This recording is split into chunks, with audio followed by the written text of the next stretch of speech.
जननी जन्म सौख्यानां वर्धनी कुल संपदां पदवी पूर्व पुण्यानां लिख्यते जन्म पत्रिका आदित्याय च सोमाय मंगलाय बुधाय च गुरु शुक्र शनिभ्यश्च राघवे केतवे नमः गजाननं भूतगणादि सेवितं कपित्त जम्बो फलसार पक्षितं उमासुदं सोह विनाश कारणं नमामि विघ्नेश्वर पादपங்கஜம். உலகெங்கும் வாழக்கூடிய நெக்ஸ்ட் ஜென் நேயர்கள் அனைவருக்கும் வணக்கம். நான் உங்கள் டாக்டர் வி ராஜ்குமார் சிவாச்சாரியார் பேசுகிறேன். எல்லாரும் எப்படி இருக்கீங்க? நலமா இருப்பீங்க நம்புறேன். தற்போது நாம் பார்க்கக்கூடியது இந்த வார ராசி பலன் எப்படி என்று சொல்லக்கூடிய வகையிலே திங்கட்கிழமையிலிருந்து ஞாயிற்றுக்கிழமை வரைக்கும் வார ராசி பலன் எப்படி இருக்கு அப்படிங்கிறத நம்ம தெரிஞ்சுக்கிறோம். அதாவது வாழ்க்கையில் நம்ம நிறைய விஷயங்களை கடந்து வந்திருக்கோம். வாழ்க்கையில் நிறைய விஷயங்கள் இனி கடந்தும் போக போறோம். நிறைய விஷயங்கள் இருக்கு, பிளஸ் மைனஸ் நிறைய இருக்கு.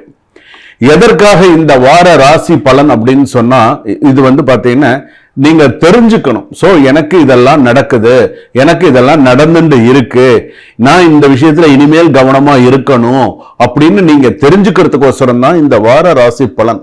நீ இப்படி இருக்கணும், இதெல்லாம் உனக்கு மைனஸ், இதெல்லாம் உனக்கு பிளஸ், நீ இப்பெல்லாம் இதை செய், இதெல்லாம் இதை நீ செய்யாத, கொஞ்சம் கவனமா இரு அப்படிங்கிறதுக்கோசரம் தான் சொல்றது.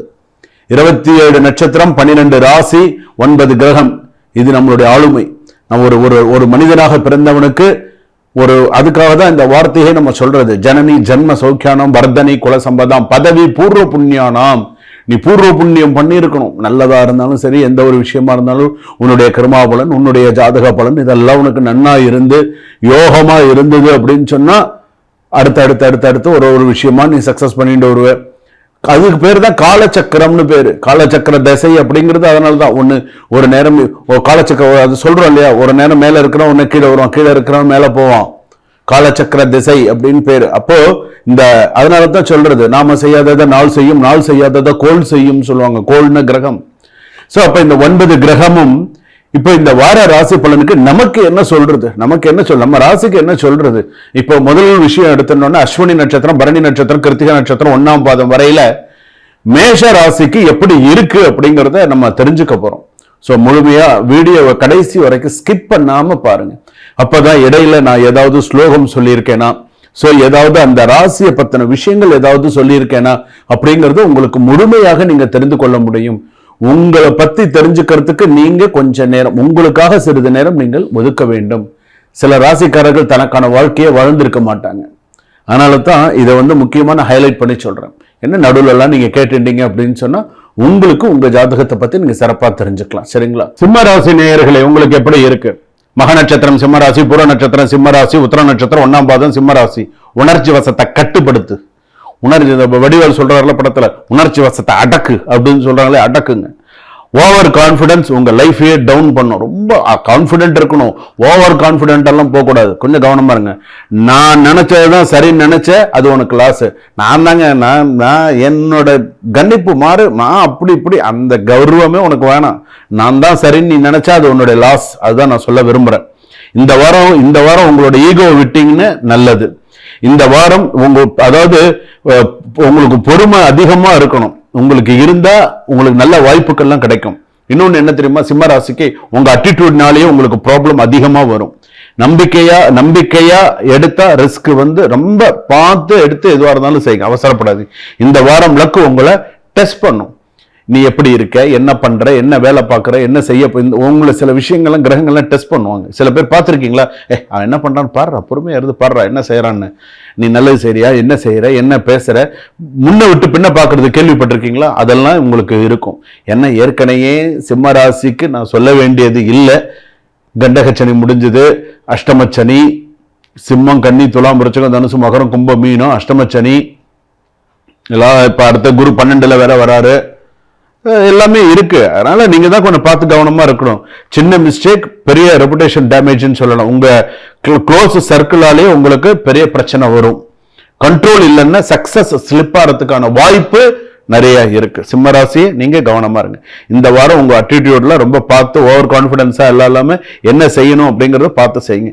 தேவையில்லாமல் உங்களுடைய மேலதிகாரிகளுடன் அவன் ஏதாவது உங்ககிட்ட வாயை விட்டு வேணும்னா வார்த்தையை வாங்கி சண்டைக்கு வருவார்கள். மேலதிகாரிகளாக இருந்தால் அப்படிதான் பண்ணுவாங்க. நீ அதுக்கு அவனுக்கு சமமா நீயும் போன அப்படின்னு வச்சுக்கோ. ஏன் நீ கிளம்பியா அப்படின்றோம், முடிஞ்சு போச்சு. அதனால கொஞ்சம் பார்த்துக்கோ. மேலதிகாரிகள்னாலே அப்படி தானே, நமக்கு தெரியாதா? நமக்கு தான் தெரியுமே. இப்போ நானே ஒரு இடத்துல வேலை பார்க்குறேன்னு வச்சுக்கோங்களேன், இப்போ எனக்கு மேலதிகாரிகள் இப்போ யாராவது இருக்காங்கன்னு வச்சுக்கோங்களேன், அப்படிதான் சொல்லுவான், ஏதாவது பேசுவான். ஒன்று இப்போ நம்ம சில பேர் செல்ஃப் ரெஸ்பெக்டாக நீயாச்சும் வேலையாச்சுப்பா அப்படின்ட்டு வந்துடுவான். இப்போ நான்லாம் அப்படி தான் இருப்பேன். செல்ஃப் ரெஸ்பெக்ட்ல எனக்குலாம் ரொம்ப அதிகம். நீ லட்ச ரூபா சம்பளம் கொடுத்தா எனக்கு செல்ஃப் ரெஸ்பெக்ட்ல என்ன நான் வந்துடுவேன், எனக்கு தேவையில்லை. அந்த மாதிரி இல்லை. உன்னோட பேக்ரவுண்ட், உன்னோட சில விஷயங்கள் சரியா இருந்தால் நீ அந்த மாதிரி வரலாம். உன் ஃபேமிலி சூழ்நிலையை நீ பார்த்துட்டு எதுவாக இருந்தாலும் சரி. ஏன்னா இந்த வருஷம் உனக்கு அந்த மாதிரி எல்லா பிரச்சனைகள் இருக்கு. ஓவரா இன்வெஸ்ட்மெண்ட் பண்ணி லாஸ் பண்ணிக்காத. ஸ்மார்ட்டா இரு. எப்ப டிசிஷன் ஸ்மார்ட்டா டிசிஷன் எடு. எப்ப நம்ம முதலீடு பண்ணலாம், எப்ப இன்வெஸ்ட் பண்ணலாம், என்ன செய்யலாம், ஏது செய்யலாம், பெரியவங்களை கேட்டு செய். நீயா அவசரப்பட்டு பெரிய பெரிய டிசிஷன் எடுத்து நீயா போய் ஒரு விஷயத்துல போய் மாட்டிண்டு. ஏற்கனவே சிம்மராசி பொறுத்தளவுக்கு பெண்களுக்கு குழந்தைகள் இல்லாம ஒரு சைடு அவஸ்தை, ஒரு சைடு சிம்மராசிக்கு கல்யாணம் கூடி வராம சில பேர் அவஸ்தை. கல்யாணம் கூடி வந்து 2வது கல்யாணம் நடக்க முடியாத அளவுக்கு சில பேருக்கு பிரச்சனை, ரிலேஷன்ஷிப்ல பிரச்சனை. இந்த மாதிரி சிம்மராசிக்காரர்கள் வந்து பாத்தீங்கன்னா மோளத்துக்கு 2 பக்கெட் அடினா இவங்க 4 பக்கமும் அடிதான். எல்லா பக்கமும் கொஞ்சம் பிரச்சனையில தான் அனுபவிச்சுட்டு இருக்கீங்க. ஆனா உங்க பிரச்சனையும் தீர வேண்டாமா? இப்படியே இருந்துட்டா போதுமா? வாழ்க்கை இப்படியே பிரச்சனை வாழ்க்கை போயிட முடியுமா? அந்த பிரச்சனை இப்பதான் தீர்றது. அப்ப தீர்றதுக்கு என்னதான் ஒரு வழி? அப்ப அதை பார்க்கணும் இல்லையா? கான்பிடன்ஸா இருக்கு, சில விஷயத்துல கான்பிடன்ஸா இருக்கு, சில விஷயத்துல எப்படி இருக்கணுமோ அதெல்லாம் கொஞ்சம் பார்த்து. இந்த வாரம் உங்களுக்கு வந்து உங்களுக்கு வந்து கொஞ்சம் சில விஷயங்கள்லாம் இருக்கு. சூரிய நமஸ்காரம்னு சொல்றா இல்லையா? சூரியனுக்கு வந்து விளக்கேத்துறது, சூரிய பகவானை வழிபாடு பண்றது, சிவனுக்கு நெய் விளக்கேத்துறது, உங்க வீட்டு பக்கத்துல பாடல் பெற்ற ஸ்தலமோ சிவாலயமோ இருந்து போனா ஒரு நெய் விளக்கு ஏற்றி வச்சு சிவனுக்கு வெல்வத்தினால அர்ச்சனை பண்ணுங்க. சிவபெருமான மனசால பிரார்த்தனை பண்ணுங்க. அதாவது நீங்க எந்த அளவுக்கு தெய்வத்துக்கிட்ட நெருங்கி நீங்க போறீங்களோ கண்டிப்பா கிரகங்களால உங்களுக்கு பாதிப்பு இருக்காது. நீங்க தெய்வ வழிபாடே இல்லாம இருந்தீங்க அப்படின்னு சொன்னா அப்புறம் என்ன பண்ணும்? கிரகங்கள் அதோடைய வேலைகளை செஞ்சுட்டு தான் இருக்கும். ஏதோ நம்மளுடைய சிறு தெய்வ வழிபாடுகள், நம்மளுடைய சிறு அதனால தான் வீட்டுல எல்லாம் பாருங்க, சில பேர் கணவரெல்லாம் வேலைக்கு கிளம்பிடுறாங்க, பிள்ளைங்கள்லாம் ஸ்கூலுக்கு கிளம்பிட்டாங்கன்னா பெண்கள் என்ன பண்ணுவாங்க தெரியுமா? அழகா ஒரு சின்ன கூடையில எண்ணெய், திரி, விளக்கு, தீப்பெட்டி, பூ என்ன இருக்கோ அதை எடுத்துட்டு போய் கோவிலுக்கு போய் விளக்கேற்றி வச்சுட்டு ஒரு 10 நிமிஷம் உட்காந்து சாமி கும்பிட்டு, சாமிக்கெல்லாம் விளக்கேற்றி வச்சு நம்மளோட பிரச்சனைகள் தீருமா அப்படின்னு சொல்லி சாமி கும்பிட்டுட்டு வந்து மற்ற வேலையெல்லாம் பார்த்து இப்போ வீட்டுக்கு வெளியில போன கணவர் வீடு நல்லபடியா வரணும், பிள்ளைங்கள்லாம் நல்லபடியா படிச்சுட்டு வரணும். இன்னைக்கு எத்தனை பெண்கள் அந்த மாதிரி எல்லாம் இருக்காங்க, நான் கண்ணால நிறைய பேரை பார்க்குறேன். ஸோ அவங்களோட வேலையை அவங்க பார்த்துக்கிறாங்களோ, அவங்க குடும்பத்துக்காகவே இருக்கக்கூடியவர்கள்லாம் இருக்காங்க. ஸோ அந்த மாதிரி இருக்கும்பொழுது இந்த சிம்மராசிக்காரர்கள் நீங்க உங்களுடைய விஷயத்த நீங்க கொஞ்சம் கவனமா இருங்க. இல்லைன்னா என்னைக்குமே கொஞ்சம் பிரச்சனைகள் இருக்கும். சரிங்களா? சுபம். வாழ்க வளமுடன்.